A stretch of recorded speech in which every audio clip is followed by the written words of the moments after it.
Вы с маленькой Украины, у которых львиное сердце, не можете справиться. Куда вам до тюркских народов? Вы если сюда, Худай Сахтасын, Аллах Сахтасын придете, вы уйдете ни с чем. Тот самый, что работает на канале Соловьева.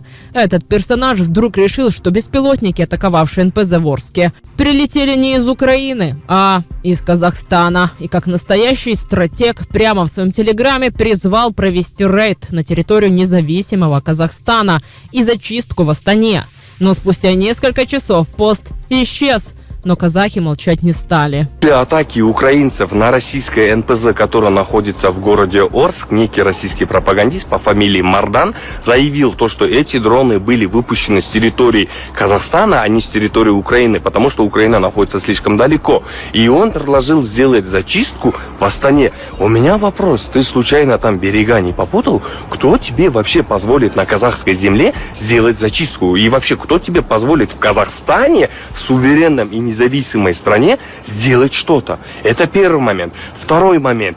Если у вас беспонтовое ПВО, при чем тут мы, казахи? Вы сами не углядели за дронами украинскими. Это второй момент. Третий момент, да, вот мне вот интересно до сих пор.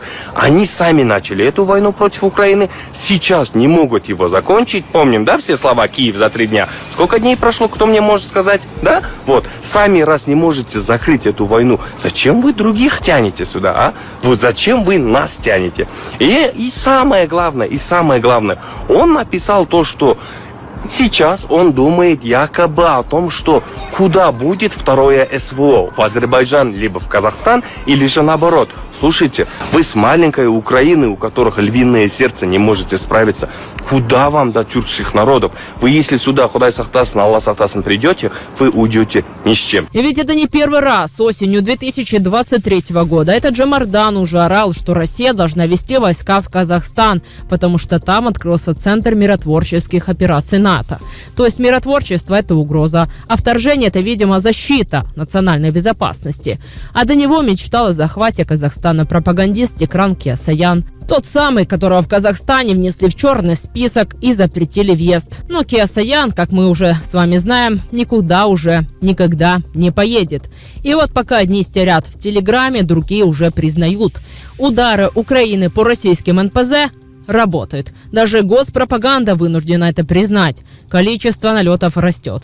Перебои с бензином усиливаются. Недовольство в обществе растет. И это уже по-настоящему опасно. Поехали, Михаил Владимирович. Расскажите нам, что там с украинскими беспилотниками, какую они стратегию, тактику выбрали и на что надо нам обращать внимание. Пожалуйста. Спасибо. С беспилотниками, черт возьми, на Украине все в порядке. Вот что плохо. Они теперь думают о чем? Не можем сбить российские войска, а давайте ударим по тылам. Нет, дело в том, что нефтезаводов у нас своих хватает пока, слава тебе Господи. И для войск этого достаточно. Для населения. Как? Когда автомобили в каждой семье, а заправки пустые. А цена на бензин растет. А население этим довольно? Ах, нет, недовольно. А недовольно – это цель, которая нужна Украине. Эта цель достигается таким способом. А атаковали-то они ведь 10 нефтезаводов перерабатывающих. Потому что они у нас сосредоточены в западной части страны, это мы знаем. А тут еще и ремонты. И все в кучу. И запрет на экспорт бензина опоздал, а цены растут. А об этом пишем везде, об этом везде говорим. А те, кто даже и не замечал, вроде бы теперь заметили. Ну и недовольство в тылу. Цель оправдывает средства. Такая цель. А безусловно. А что нужно было создавать? А в том числе мобильные группы. Не с ракетами на плече, а хотя бы с пулеметами крупнокалиберными. На «Газелях» и «Газиках», «УАЗиках». Теперь начали создавать? Начали. А кто первым начал? Украина создавать такие группы. Ах, брезговали чужим опытом. Не хотели. Но мы с гордостью докладываем, что 4000 квадратных километров освобождено. Товарищи телевизионщики, а вы посмотрите, какова площадь Украины. Таким образом, получается, что мы освободили 1/144 часть площади Украины. За какое время? Ну, думаете, что вы городите? Поаккуратнее с цифрами. Или с арифметикой совсем плохо. Ну, елки-палки. А на месте могли власти что-нибудь сделать? Ну, где-то могли, где-то нет. Но при этом никто не призывает это остановить. Вся страна словно сует гвоздь в розетку, понимая, что дальше будет плохо, но не способна вытащить руку. Все, что они только могут, это просто записывать жалостные видосики, как их очередной раз надули, обманули. Вот такой вот бензин попался на заправке. Бензонасос, фильтра все забиты. Это уже отфильтрованный, он чистенький. Ну, цвет видите сами. Поэтому будьте осторожны. Вот еще пятишку. Это из бензобака выкачал через шланг. Только что вот фильтра менял, короче. Вот такая все черное. Вот там еще вон сеточка, смотрите. Вот. Просто позабивало все. Вот этой сетки 1 месяц. Даже меньше. Вот я в сентябре менял. Вот за 3 недели, за 2, вот так все забилось от бензина. Видно? Ну так. Вот тут сними, откуда его выкачиваю. Ты не поверишь, что с бензобаком. Чтобы лучше будет, тогда надо телефон открыть. Да. Чтобы наверняка видео получилось. Да. И вот на федеральных каналах тот же маразм. Пропагандисты уже открыто признают, фронт в тупике. Ничего с украинцами сделать не получается. Даже удары по энергетике и гражданским объектам не помогают. Действительно, все правильно говорят, война принимает затяжной характер. Затяжной характер – это не очень хорошо. Непонятно, что делать с линией фронта, как пробивать эту киллзону с дронами. Поэтому нужно обратиться к общей истории конфликтов, в том числе и конфликтов, которые были затяжные. Затяжной конфликт решается через крах режима. То есть для того, чтобы выигрывать затяжной конфликт, если вы не можете пробиться через линию фронта, вы обрушиваете вражеский режим, и фронт рушит сам собой. Для этого, собственно, этой зимой надо провести очень хорошую серию ударов по украинским энергетическим и всем другим объектам. То есть надо еще что-то? Надо добивать, надо уничтожать объекты инфраструктуры, нужно добиваться дискредитации Зеленского внутри страны и коллапса режима Мы Зеленского. не раз говорили, что мы бьем только по военным объектам. А мы бьем по военным объектам. Для того, чтобы добиться коллапса, в том смысле, в котором вы говорите, я же просто сейчас вам оппонирую. Это надо практически... Чтобы добиться коллапса, то, что вы предлагаете, это оставить людей, обычных людей, без отопления или без света. Погодите. Это не наш метод. Это мы многократно об этом говорили. Мы бьем только по военным целям. Уже уничтожали объекты энергетической инфраструктуры. Которые работали для военных заводов. Извините, тепловые электростанции не работали не только для военных заводов, только тоже самое сейчас. Энергетические мощности Украины работают не только для жилых кварталов. Действительно, выход из затяжной войны – это крах режима. Но для того, чтобы был крах режима, для этого у этого режима должна быть альтернатива и более или менее сформированная оппозиция. Каковая, допустим, была в России в 2017 году. Крах Зеленского, если завтра Зеленский, строго говоря, пойдет в туалет и застрелится, ничего никому не даст. Потому что надо совершенно не понимать настроение украинцев и совершенно не понимать движущих сил европейцев, которые принимают решения. Любой человек, который на фоне вот этого не побоюсь этого слова, патриотического подъема украинского населения возьмется за мирное урегулирование очень сильно рискует. Они в целом поддерживают Зеленского. Замена Зеленского на Залужного или на Порошенко в конечном счете ничего не даст. Это я понял. А может быть такое, Александр Николаевич, чтобы перейти к следующей части, что смена режима произойдет по финансовым причинам, если кончится, иссякнут возможности европейцев подпитывать их деньгами?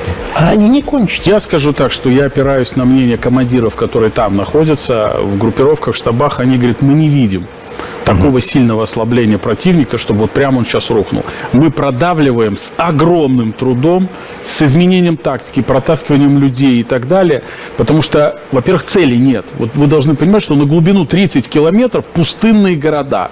Летает беспилотник, нет цели, они по подвалам, по всему остальному. По ночам где-то перебежками можно засечь. Нету, чтобы бить. У нас много вооружений, но нам их некуда тратить. А у противника полная картина по нам, потому что 400 спутников натовских, но не хватает вооружений. И у них, на самом деле, в этом отношении они могут нарастить возможности ударов. Почему не просят ракеты или разрешить в глубину бить? А у нас ракеты есть, но цели сложнее обнаружить. Нам нужно менять конструкцию. И на фоне всего этого Госдума окончательно теряет связь с реальностью. Тот самый Луговой, фигурант дела об убийстве Александра Литвиненко, в прямом эфире перечисляет план по США. Внедрять агентов, покупать политиков, раскачивать экономику, вмешиваться в выборы. Должны просто более плотно работать со всеми теми противоречиями, которые там есть. Ну, например? Мы должны внедрять людей туда. Куда? Мы должны... Куда? Во внутреннюю жизнь. Мы работать с журналистами должны. Мы работать с политиками. Мы должны их покупать. Демократическую партию внедрять людей? Я вопрос задаю. Да? Да, я в этом глубоко убежден. Мы когда говорим про мягкую силу агрессивную, которую они используют Нет, просто нас, если есть партия, которая относится максимально враждебно к России, то это демократическая партия. Примерно так же враждебно к России относятся республиканцы. Здесь очень сложно будет найти сторонников нашей страны. А я не говорю не про сторонников. Я думаю, мы должны их сталкивать дальше. Мы должны использовать те противоречия, которые у них есть, для того, чтобы довести их до шатдауна не только в экономике, но и в политике. И не надо этого стесняться. Они нас часто обвиняют, что мы лезем к ним в выборы. Мы говорим, не лезем. Мы действительно не лезем. А мы должны лезть. Мы развиваем нашу пропагандистскую деятельность. В позитивном смысле слова я говорю, там, в Европе, в Америке. Мы должны ее еще более усиливать. И мы видим результаты, я вам привел в том числе пример. Делаем это абсолютно правильно. То же самое касается Европы. Менее противоречий все равно есть, и мы все равно должны этим использоваться. И мы должны внимательно относиться именно к тем провокациям, которые они делают. Они хотят провокаций? Давайте мы что-нибудь сделаем для них. Интересного такого.